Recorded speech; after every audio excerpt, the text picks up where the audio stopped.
C'est une classe qui travaille tous les ans sur les objectifs de développement durable. Et cette année, il nous a semblé pertinent de travailler sur la thématique de l'eau, puisque sur notre territoire de Rumilly, on est confronté à deux problèmes majeurs ces dernières années. Le premier, c'est la raréfaction de la ressource, en tout cas pendant les moments où on en aurait plus besoin. Et le deuxième, c'est une pollution massive aux polluants éternels qui a quand même secoué la communauté l'an passé et qui a fait grand bruit. Donc les élèves ont commencé par rencontrer un certain nombre d'intervenants. La Water Family qui les a un petit peu sensibilisés sur les consommations individuelles de la ressource en eau. On a fait aussi venir donc, une chercheuse, donc Heidi Sevestre, qui est glaciologue, pour montrer un petit peu l'impact du réchauffement climatique sur les glaciers. Le thème de l'eau, il fait partie du programme de géographie. Et on a utilisé des heures pour faire une recherche par groupe sur les différentes problématiques liées à l'eau, pollution, consommation et solutions. Ouais, donc chaque année dans le cadre de la classe à projet, on essaie de trouver une façon de transmettre en fait le message à d'autres publics. Et cette année, on est parti sur ce projet artistique. Donc les élèves ont été amenés à partir des connaissances, des rencontres qu'ils avaient faites, etc.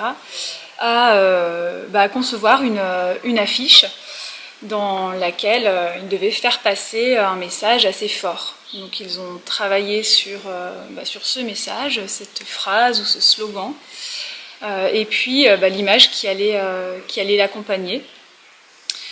Voilà, donc c'est un travail collectif puisque les élèves étaient répartis en petits groupes. Alors ils travaillent aussi ces compétences-là s'écouter les uns les autres, prendre des idées, décider, se répartir les tâches. Et pour ramener un petit peu le problème de l'eau à leur vie de tous les jours aussi, en mathématiques, on a fait un travail sur tableur en stade informatique où ils ont pu rentrer leur consommation domestique. Et dans un deuxième temps, je leur ai fait imaginer comment ils pourraient réduire leur consommation domestique et ils ont pu ainsi recalculer les nouvelles consommations dans les différents domaines, les diminutions, les réductions suite à leur changement de mode de fonctionnement en fait. Le slogan de la classe, c'est prendre soin de soi, des autres et de la planète. Et du coup, en se mettant dans des situations, que ce soit en travaillant dehors ou avec des intervenants ou dans des activités différentes, ça permet aussi d'avoir des relations différentes et d'apaiser et de les motiver. Donc ils gagnent aussi en autonomie. Et ça c'est très important, ils ont confiance en nous et globalement on perçoit sur la durée une amélioration de nos relations, c'est beaucoup plus détendu et du coup on travaille mieux aussi en classe grâce à cela.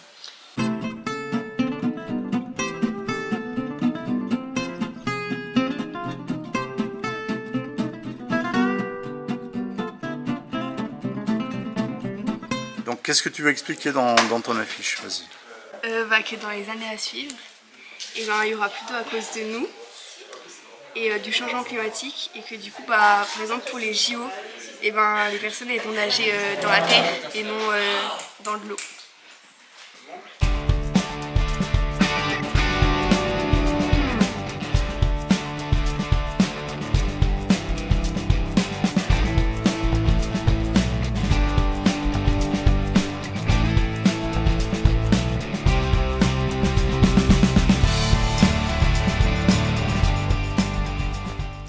Là on est en train de peindre notre slogan, du coup c'est même pas né déjà plastifié et du coup sur notre affiche on essaye de parler de la pollution de l'eau et on a décidé de représenter une femme enceinte du coup qui boit de l'eau qui est polluée et qui contamine du coup par la suite son bébé.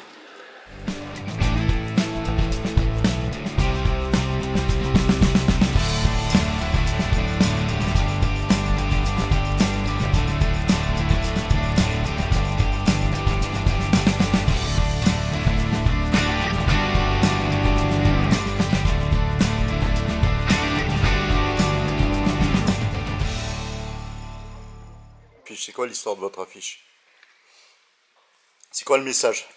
On essaye de faire passer le message comme quoi il faut 10 millilitres d'eau pour fabriquer un jean. On a commencé par mettre 10 000 en gros pour que ce soit bien vaillant et un peu qui attire l'œil. Et on a mis un jean avec de l'eau pour rappeler quand même le thème, pour illustrer. Il y a eu un travail qui a été fait autour de l'eau par vos enseignants. Oui. Qu'est-ce que vous en avez retenu? Qu'est-ce qui vous a intéressé? Bah, en vrai, c'est intéressant parce qu'on voit différentes facettes qu'on ne voit pas forcément au lycée. Et l'année prochaine, ça rapporte un plus parce qu'on a eu grave des intervenants qui venaient et on a appris plein de trucs sur l'eau invisible, l'eau consommée, l'eau polluée.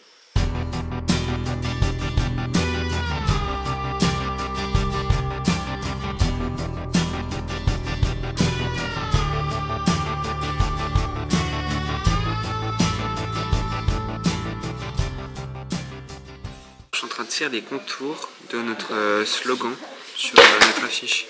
Alors, c'est pour sauver notre innocence, mettons fin à l'inconscience. Alors, qu'est-ce que ça veut dire? C'est-à-dire qu'il faut protéger l'innocence. Et elle est symbolisée comment dans votre œuvre? Elle est symbolisée par la sirène.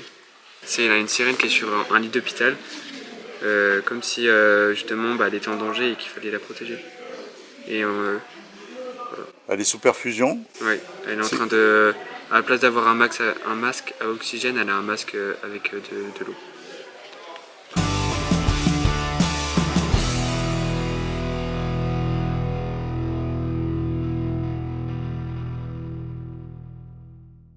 Alors on a posé la terre sur un cornet comme si c'était une glace qui était en train de fondre sous la chaleur de l'industrie et des activités humaines. Des pollutions en général. Créées par l'activité humaine. Exactement. C'est excellent. Non, moi je pense que c'est un atelier vraiment intéressant pour apprendre sur l'actualité. Hein, parce que de manière, vas-y. De manière ludique. Ouais, voilà, c'est amusant.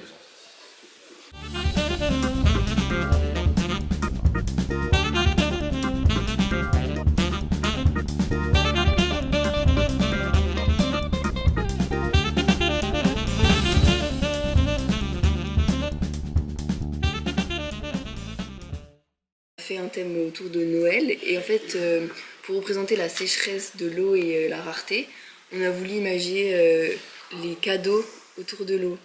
En fait, on a fait un arbre sec et des bouteilles en forme de cadeau pour montrer que plus tard, l'eau elle sera tellement rare qu'on devra se l'offrir. Et là, on a mis un petit slogan qui frappe et ça dit d'ici 2050, entre 2 et 7 milliards d'êtres humains seront confrontés à une pénurie d'eau. Donc voilà, on a voulu marquer les esprits et comme titre, on a choisi Joyeux Noël pour faire un jeu de mots avec l'eau. Voilà. Moi personnellement j'ai découvert la quantité d'eau qu'il fallait pour fabriquer certaines choses. Comment vous voyez les choses? Est-ce que vous pensez que vous allez devoir vous engager dans des mouvements, des associations, faire des choses à titre individuel, à titre collectif? Comment vous voyez les choses? À titre individuel, c'est vrai que si tout le monde fait un petit truc, même par exemple, pas forcément autour de l'eau, mais je sais pas, trier ses déchets, avoir un compost, c'est vrai que ça aidera. Et après, à titre associatif, faut avoir le temps, quoi. Donc c'est pas tout le monde qui a le temps de s'engager dans une association.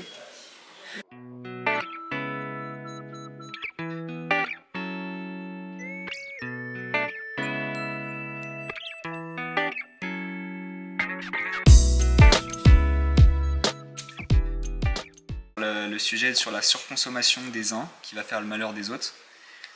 Par exemple, des gens moins à l'aise financièrement, comme représenté sur l'affiche ici, ne vont pas forcément avoir de quoi se payer beaucoup au niveau des factures d'eau.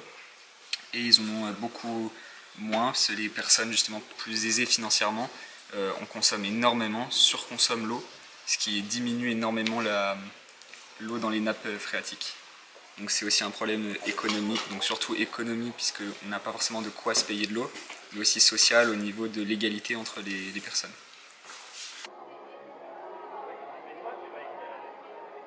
Alors déjà on a mis un broyeur avec du coup un robinet et donc dans le broyeur en fait il va y avoir donc de l'eau et des déchets et du coup ce qui va ressortir en fait ça va être de l'eau donc intoxiquée à cause des déchets. Du coup. On va donc coller des déchets qu'on a chez nous pour donc faire un effet 3D. Alors c'est quoi le message que vous voulez passer? Faut pas jeter nos déchets partout parce qu'à la fin ça peut affecter l'eau qu'on boit en fait.